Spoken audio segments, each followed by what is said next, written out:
Welcome to Bawanyaskitchen. இன்றைக்கி நம்ம கிச்சனில் பார்க்க போகிற ரெசிபி சுவையான சர்க்கரை பொங்கல். ஈஸியாக எப்படி செய்யுதுன்னு பார்க்கலாம். ஃபஸ்ட் டைம் பார்க்குறவங்க மறக்காமல் சப்ஸ்கிரைப் பண்ணிக்கோங்க, பெல் ஐக்கானையும் ப்ரெஸ் பண்ணிக்கோங்க. வாங்க எப்படி செய்யணும்னு பார்க்கலாம். நான் இன்றைக்கி 1 கிலோ அளவு அரிசி எடுத்திருக்கேன், 1/2 கிலோ அளவு பாசிப்பருப்பு எடுத்திருக்கேன். இந்த ரெண்டையும் ஒரு பாத்திரத்தில் சேர்த்துட்டு நல்லா தண்ணி ஊற்றி வாஷ் பண்ணிக்கலாம்.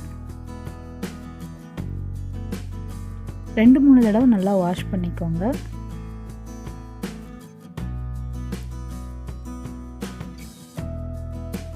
நல்லா வாஷ் பண்ணிவிட்டு முழுகிற அளவுக்கு தண்ணி ஊற்றி ஒரு 1/2 மணி நேரம் மினிமம் ஊற வைக்கணும். இந்த பொங்கலுக்கு தேவையான 1 கிலோ வெல்லம் எடுத்து வச்சுருக்கோம். முந்திரி, திராட்சை, ஏலக்காய், நெய் எல்லாத்தையும் எடுத்து வச்சுருக்கோம். இப்போ இந்த பொங்கல் பானையில் 5 லிட்டர் அளவு தண்ணி ஊற்றி சூடுபடுத்தியிருக்கோம். இப்போ இந்த அரிசியும் பருப்பு நல்லா ஊறிடுச்சு. தண்ணி நல்லா காஞ்ச உடனே அரிசி பருப்பையும் நல்லா சேர்த்துக்கலாம். நல்லா கொதித்து வெந்து வரணும். இப்போ 3/4 திட்ட அளவு வெந்துடுச்சு. இந்த ஸ்டேஜில் ஏலக்காய் பொடி நம்ம பவுடர் பண்ணி வச்சுருக்கோம், அதை 1 ஸ்பூன் அளவு சேர்த்துக்கலாம். பொங்கல் அரிசி நல்லா வெந்து கெட்டியான உடனே நம்ம எடுத்து வச்சுருக்கிற 1 கிலோ வெல்லத்தை சேர்த்து நல்லா மிக்ஸ் பண்ணிக்கலாம்.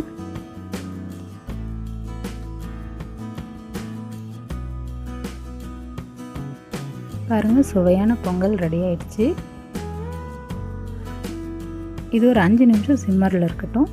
இதுக்கு தேவையான தாளிப்பு பாருங்கள். நெய் ஊற்றி, நெய் நல்லா காஞ்ச உடனே முந்திரி திராட்சையை நல்லா வறுத்துட்டு அந்த நெய்யோடு சேர்த்துக்கலாம்.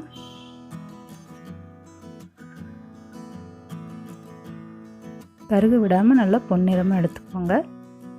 இப்போ பொங்கல் ஆட் பண்ணிக்கலாம். சுவையான பொங்கல் ரெடி ஆயிடுச்சு. நீங்களும் உங்கள் கிச்சனில் செய்து பார்த்துட்டு மறக்காமல் கமெண்ட் பண்ணுங்கள், ஃப்ரெண்ட்ஸ் கூட ஷேர் பண்ணுங்கள். தேங்க்ஸ் ஃபார் வாட்சிங்.